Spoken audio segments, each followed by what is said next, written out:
পঞ্চগড়ের স্বার্থে আমরা ঐক্যবদ্ধভাবে আমরা কাজ করে যাব, যার প্রতিফলন সম্ভবত আপনারা এখনো দেখছেন। যে আমরা সবাই আমাদের আমাদের আদর্শিক ভিন্নতা থাকলেও আমরা বাংলাদেশের জন্য সমানভাবে কাজ করে যাব। পঞ্চগড় ১ আসনের যারা আছেন আপনাদের সবাইকে আমাদের সমমনা ১১ দলের যে জোট তার পক্ষ থেকে আমরা শুভেচ্ছা জানাচ্ছি। আজকে আমরা পঞ্চগড় ১ আসনে যারা প্রার্থী ছিলাম, আমরা আমাদের মনোনয়ন যে দাখিল করেছিলাম সেটা বৈধ কিনা নাকি অবৈধ সেটার ঘোষণা করা হয়েছে।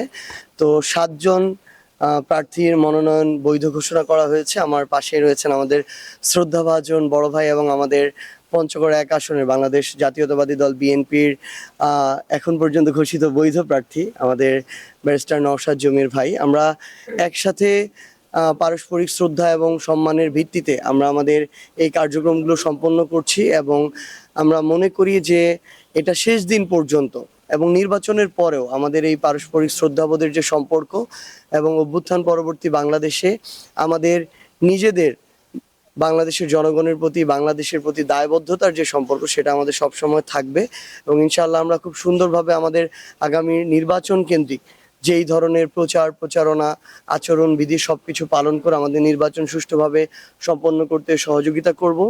আমার পঞ্চগড় ১ আসনে আমার যে আমি মনোনয়নপত্র দাখিল করেছিলাম সেটাও আজকে আলহামদুলিল্লাহ বৈধ ঘোষণা করা হয়েছে।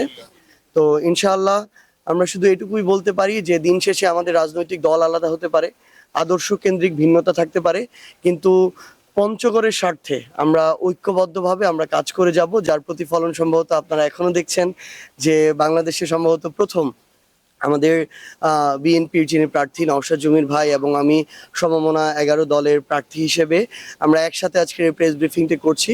আমরা মনে করি এই সৌহার্দ্যপূর্ণ সম্পর্ক আগামীর পঞ্চগড়ের উন্নয়নের সবচেয়ে বড় ভূমিকা পালন করবে। আপনাদের সবাইকে অসংখ্য ধন্যবাদ। আমাদের দেশনেত্রী বেগম খালেদা জিয়ার মৃত্যুতে বাংলাদেশ জাতীয়তাবাদী দল এ সময় একটা শোকের মধ্যে আছে।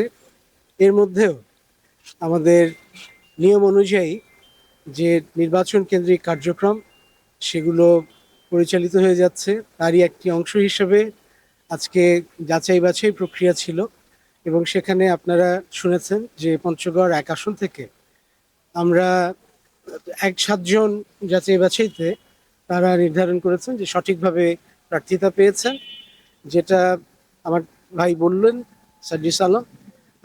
আমি তার সঙ্গে একমত এবং আমিও বিশ্বাস করি যে আমরা সবাই আমাদের আদর্শিক ভিন্নতা থাকলেও আমরা বাংলাদেশের জন্য সমানভাবে কাজ করে যাব, পঞ্চগড়ের মানুষের জন্য সমানভাবে ইনশাল্লাহ কাজ করে যাব এবং আগামী নির্বাচনে একটা সুষ্ঠু ও নিরপেক্ষ নির্বাচনের মাধ্যমে বাংলাদেশে একটা জবাবদিহিতামূলক সরকার ব্যবস্থা এবং সরকার ইনশাল্লাহ প্রতিষ্ঠিত হবে।